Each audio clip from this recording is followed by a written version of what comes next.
எதிர்க்கட்சிகள் ஒருங்கிணைந்து இருக்கக்கூடிய இந்தியா பிளாக்கினுடைய கூட்டம் டெல்லியில் நடந்தது. இந்த கூட்டத்தில் உறுதிப்படுத்தப்பட்ட இறுதியான தகவல் படி 22 கட்சிகளும் கபில் சிபல் உட்பட 23 என்று சேர்த்து சொல்றாங்க. அவர் ஒரு சுயேட்சையா இருக்கிறாரு. மொத்தம் 22 கட்சிகள் இந்த கூட்டத்தில் கலந்து கொண்டு வரக்கூடிய நாட்களில் அல்லது இனி வரக்கூடிய தேர்தல்களில் எதிர்க்கட்சியாக எப்படி செயல்பட வேண்டும் அப்படிங்கிறது தொடர்பான ஒரு ஆலோசனை கூட்டம் நடந்திருக்கு.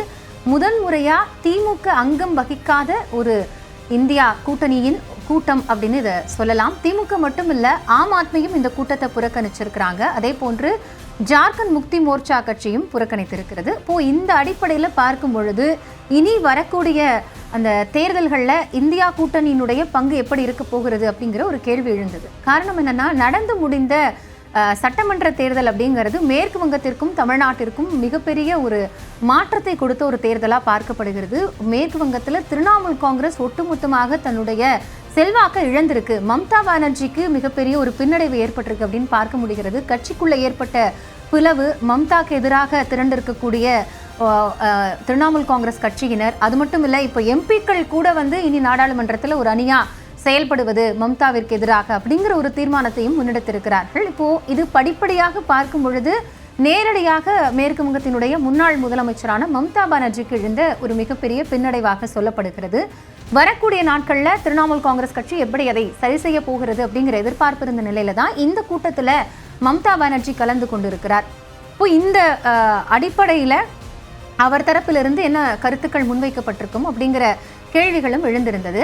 அப்படி பார்க்கும் பொழுதுதான் முக்கியமான 5 விஷயங்களை இந்த கூட்டத்தில் இந்தியா கூட்டணி அப்படிங்கிறது முன்னெடுத்திருக்கிறார்கள்.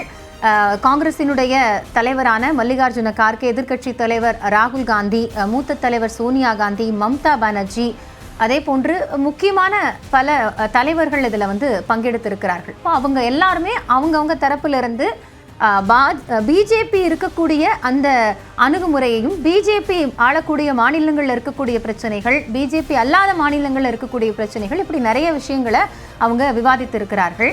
இந்த கூட்டத்திற்கு முன்பாகவே திமுக தரப்பிலிருந்து ஒரு வார காலத்திற்கு முன்பே இந்த கூட்டத்தை புறக்கணிக்கிறோம் அப்படிங்கிறதுக்கான காரணங்களை குறிப்பிட்டிருந்தாங்க. சட்டமன்ற தேர்தலில் திமுக கூட்டணியோடு இருந்த காங்கிரஸ் விலகி தாவேகாவில் கூட்டணியாக இணைந்தது அப்படிங்கிறது மிக முக்கியமான ஒரு விஷயமாக சொல்லப்பட்டது. அதை பிரதிபலிக்கிற விதமாகத்தான் இந்த கூட்டம் நடைபெறுவதற்கு முன்பாக டெல்லியில் பல பகுதிகளில் எதிர்ப்பு வாசகங்கள் அப்படிங்கிறது திமுக தரப்பிலிருந்து வைக்கப்பட்டு அது பின்னாடி அகற்றப்பட்டது அப்படிங்கிற செய்தியும் இந்த கூட்டத்தை ஒட்டியே நம்ம பார்த்தோம். சரி, இப்போ இருக்கக்கூடிய அரசியல் சூழல்ல பிஜேபி மீது கடுமையான விமர்சனங்களை எதிர்க்கட்சிகள் தொடர்ந்து முன்வச்சுட்டே இருக்கிறாங்க. பொருளாதார சிக்கல், தற்போது எழுந்திருக்கக்கூடிய இந்த எரிவாயு விலை உயர்வு, இது போன்ற நிறைய காரணங்களை அடுக்கிக்கிட்டே இருக்கக்கூடிய நிலையில ஒரு எதிர்க்கட்சியாக ஒருங்கிணைந்து பிஜேபியை எதிர்க்கக்கூடிய நேரம் அப்படிங்கிறதும் ஒரு தேவை இருக்கு அப்படிங்கிறதனோட அடிப்படையில் இந்த கூட்டம் கூட்டப்பட்டிருக்கிறதா சொல்லப்படுது. ஆனால் இந்த கூட்டத்தில் முக்கியமான விஷயங்கள் என்னன்னு பார்க்கணும் அப்படின்னா, திமுக பங்கேற்கல, ஆம் ஆத்மி பங்கேற்கல அப்படிங்கிற அடிப்படையிலிருந்து எதிர்க்கட்சிகள் இனி நாடாளுமன்றத்தில் எப்படி செயல்படுவாங்க அப்படிங்கிற கேள்வி எழுந்தது. ஆனால் இந்த கூட்டத்தில் அது பற்றிய ஒரு முக்கிய விஷயங்கள் அப்படிங்கிறதும் விவாதிக்கப்பட்டிருக்கு. மொத்தமாக 5 முக்கியமான விஷயங்களை முடிவெடுத்திருக்கிறாங்க. அதில் முதலாவதாக நம்ம பார்த்தோம் அப்படின்னா, இனிமே ஒவ்வொரு 2 மாதத்திற்கு ஒரு முறை இந்த இந்தியா கூட்டணியினுடைய கூட்டத்தை கூட்டணும் அப்படிங்கிறதும், அடுத்த கூட்டத்தை ஹைதராபாத்ல நடத்த போறதாகவும் தீர்மானிச்சிருக்கிறாங்க. ஆகஸ்ட் 8 இந்த கூட்டம் நடத்தப்படும் அப்படிங்கிற ஒரு முடிவும் எடுக்கப்பட்டிருக்கு. அதே மாதிரி நடந்து முடிந்த தேர்தல்களில் சில மாநிலங்களில் பிஜேபியினுடைய அந்த வாக்கு வங்கியினுடைய செல்வாக்கு உயர்ந்திருக்கு. அப்போ அந்த விஷயத்தை அவங்க ஆய்வு பண்ணும் பொழுது இது தொடர்பாக சீஃப் ஜஸ்டிஸ்க்கு ஒரு மனு கொடுக்கணும் அப்படிங்கிற ஒரு முடிவெடுக்கிறாங்க. அதாவது வாக்கு திருட்டு அப்படிங்கிறது பல மாநிலங்களில் பிஜேபிக்கு சாதகமாக நடந்திருக்கு, அது தொடர்பாக ஒரு மனு கொடுக்கணும் அப்படிங்கிற முடிவும் எடுக்கப்பட்டிருக்கு. மூணாவதா பார்த்தோம் அப்படின்னா, நாடாளுமன்றத்தில் எப்பயும் போல ஒருங்கிணைந்து செயல்படக்கூடிய எதிர்க்கட்சிகளாக இந்தியா பிளாக் இருக்கணும் அப்படிங்கிற ஒரு முடிவையும் எடுத்திருக்கிறாங்க. நான்காவதாக பார்த்தோம் அப்படின்னா, தற்போது எழுந்திருக்கக்கூடிய நீட் விவகாரத்தில் மிக பிரதானமான ஒரு கோரிக்கை அப்படிங்கிறது மத்திய கல்வி அமைச்சர் தர்மேந்திர பிரதான் பதவி விலக வேண்டும் அப்படிங்கிற ஒரு விஷயம்தான். இந்த கோரிக்கையைத்தான் பிரதானமாக முன்வைத்து கரப்பான்பூச்சி ஜனதா கட்சியினுடைய மாணாக்கர்கள் அமைப்பு டெல்லியில் தொடர் போராட்டங்களை நடத்திட்டு இருக்காங்க. அதனுடைய தாக்கம் தமிழகம் போன்ற பல மாநிலங்களில் மாணவ அமைப்புகளால் போராட்டம் முன்னெடுக்கப்படுது அப்படிங்கிறதையும் பார்க்க முடிகிறது. ஸோ இதையும் முக்கியமான ஒரு விஷயமா அட்ரஸ் பண்ணியிருக்காங்க. ஏன்னா நீட் தேர்வு எழுதிய மாணவர்களுக்கும் அதுக்காக தயாராகிட்டு இருக்கக்கூடிய மாணவர்களையும் தவறான பாதைக்கோ அல்லது அவர்களை வந்து மீண்டும் மன உளைச்சலுக்கு ஆளாக்கக்கூடிய ஒரு நிகழ்வாகவோ இந்த நீட் குளறுபடி தேர்வு வினாத்தாள் கசிவு விவகாரம் இருக்கு அப்படிங்கறத ரொம்ப ஸ்ட்ராங்கா சொல்லியிருக்கிறாங்க.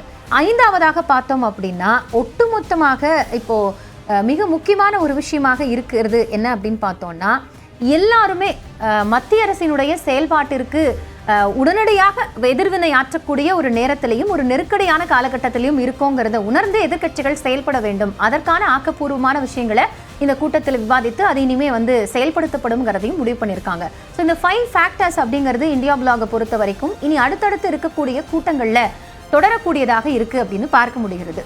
இது கூட்டம் நடந்தது, கூட்டத்துக்குள்ள எடுக்கப்பட்ட முடிவுகள், இனி இந்தியா பிளாக் அப்படிங்கிறது எப்படி செயல்படும் அப்படிங்கிற கேள்விகளுக்கான ஒரு பதிலா நம்ம புரிந்து கொள்ளலாம். ஆனா அங்கேயுமே இருக்கக்கூடிய சிக்கல்கள், ஏற்கனவே வந்து மாநிலங்கள்ல வந்து சில மாநில கட்சி வந்து தன்னுடைய மிகப்பெரிய ஓட் பேங்கை வந்து லூஸ் பண்ணியிருக்காங்க. அப்போ அந்த மாதிரி இருக்கக்கூடிய கட்சிகள் எப்படி வந்து பிஜேபிக்கு எதிராக ஒரு எதிரணியில தங்களை வலுவாக கட்டமைத்துக் கொள்வது அப்படிங்கிறதுக்கான ஒரு மிக முக்கியமான ஆலோசனையாகவும் இந்த கூட்டத்தை பார்க்கலாம். ஆனா இந்த கூட்டத்துல தமிழ்நாடு தரப்புல இருந்து விடுதலை சிறுத்தைகள் மதிமுக பங்கேற்றிருந்த நிலையில திருமாவளவன் மிக முக்கியமான ஒரு விஷயத்தை இந்த கூட்டத்தின் போது முன்வைத்திருக்கிறார். அதாவது என்னன்னா, காங்கிரஸ் தன்னுடைய அணுகுமுறையை வந்து மாற்றி அமைத்துக் கொள்ள வேண்டும். காங்கிரசினுடைய அணுகுமுறை காரணமாகத்தான் மேற்கு வங்கத்திலையும் தமிழ்நாட்டிலையும் பாஜகவிற்கு வந்து அது சாதகமாக மாறி இருக்கிறது அப்படிங்கிற ஒரு முக்கியமான விஷயத்தை முன்வைத்திருக்கிறார்.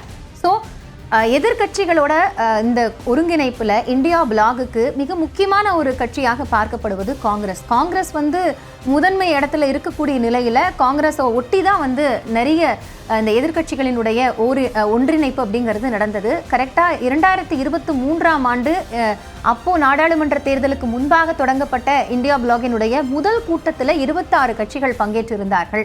ஆனா இன்று நடைபெற்ற இந்த கூட்டத்தில் 22 கட்சிகள் பங்கேற்றிருக்கிறார்கள் அப்படிங்கிறதும் ஒரு கவனிக்க வேண்டிய விஷயமாக இருக்கிறது.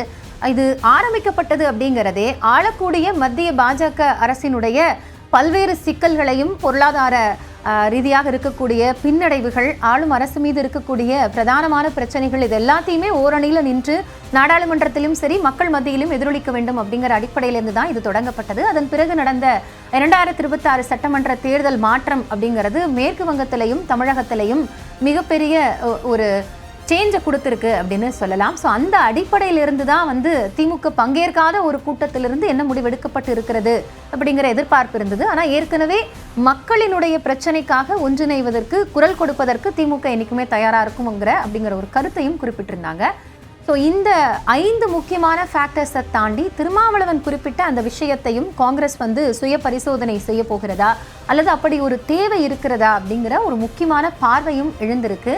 ஏன்னா தமிழ்நாட்டிலிருந்து பிசிக வந்து ரெப்ரசன்ட் பண்ணியிருக்கக்கூடிய நிலையில தாவேகாவிற்கு அழைப்பு இல்லை அப்படிங்கிறத ஏற்கனவே சொல்லியிருந்தாங்க. அப்படிதான் தாவேகாவும் இந்த கூட்டத்தில் பங்கேற்கல. இனி வரக்கூடிய கூட்டத்தில் தாவேகாவினுடைய பங்களிப்பு அப்படிங்கிறது இருக்குமாங்கிற கேள்வி எழுந்திருக்கு. அதே நேரத்தில் எதிர்கட்சிகள் இப்போ ஒன்றிணைந்திருக்கக்கூடிய எதிர்கட்சிகள் தரப்பிலிருந்து ஒரு ஒற்றுமை இல்லாத சூழல் வந்து இருக்கக்கூடாதுங்கிறத வலியுறுத்தக்கூடிய விதமாகவும் இந்த கூட்டம் இருந்திருக்கு அப்படிங்கிறதையும் நம்ம பார்க்கலாம். ஸோ 2 முக்கியமான விஷயங்களை இந்த கூட்டம் உணர்த்துவதாக இருந்திருக்கு. ஒன்று, இனி வரக்கூடிய நாட்களில் நாடாளுமன்றத்திலையும் சரி அல்லது வரக்கூடிய நாட்கள்லையும் பாஜகவை எதிர்கொள்வதற்காக ஒரு எதிரணியாக இந்தியா பிளாக் எப்படி தங்களுடைய உத்தியை எடுத்துக்கொண்டு செல்ல போகிறது அப்படிங்கிற ஒரு விஷயத்தை ஆலோசிப்பதற்கான ஒரு கூட்டமாகவும் இது பார்க்கப்படுகிறது. அதே நேரத்தில் இப்போ இருக்கக்கூடிய தற்போதைய சூழல்ல எதிரணியை பலப்படுத்த வேண்டிய ஒரு தேவையும் மாநில கட்சிகளை வந்து வலுப்படுத்த வேண்டிய ஒரு சூழலும் இருக்கிறதுனால இந்தியா பிளாக்ல இருக்கக்கூடிய எல்லா கட்சிகளும் ஒருங்கிணைந்து அதை வந்து எப்படி செயல்படுத்த போறாங்க அப்படிங்கிற ஒரு கேள்வியும் இருக்கிறது. எது எப்படி இருந்தாலும் திமுக தரப்பிலிருந்து இந்த கூட்டம் தொடர்பாக சொல்லப்பட்ட ஒரு கருத்து என்னன்னு பார்த்தோம்னா, RS பாரதி குறிப்பிட்டிருக்கிறார், பாஜகவை எதிர்ப்பதற்கு வலுவான ஒரு மதசார்பற்ற அணி அப்படிங்கிறது உருவாகும் அப்படிங்கிற ஒரு கருத்தை சொல்லியிருக்கிறார். அப்போ அவர் சொல்லக்கூடிய செய்தியின் அடிப்படையிலிருந்து திமுகவை அங்கமாக கொண்ட ஒரு எதிரணி அப்படிங்கிறது உருவாவதற்கு வாய்ப்பு இருக்கிறதா அல்லது இந்த எதிரணி அப்படிங்கிற விவகாரத்தில் திமுகவை தவிர்த்து இனி வந்து தேசிய அரசியல் இருக்குமா அப்படிங்கிற கேள்விலாம் இருந்திருக்கு. அதற்கான ஒரு பதில் அப்படிங்கிறத வரக்கூடிய நாட்களில் தான் நம்ம பார்க்கணும். ஆனால் இந்தியா கூட்டணியினுடைய கூட்டம் மீண்டும் வந்து 2 மாதத்திற்குள்ளாக நடைபெறும். அந்த கூட்டத்தில் வந்து யார் யார் பங்கேற்பார்கள், அந்த கூட்டம் அடுத்ததாக என்னென்ன அரசியல் ரீதியான உத்திகளை முன்னெடுத்து செல்ல போகிறது அப்படிங்கிற எதிர்பார்ப்பு இருக்கு.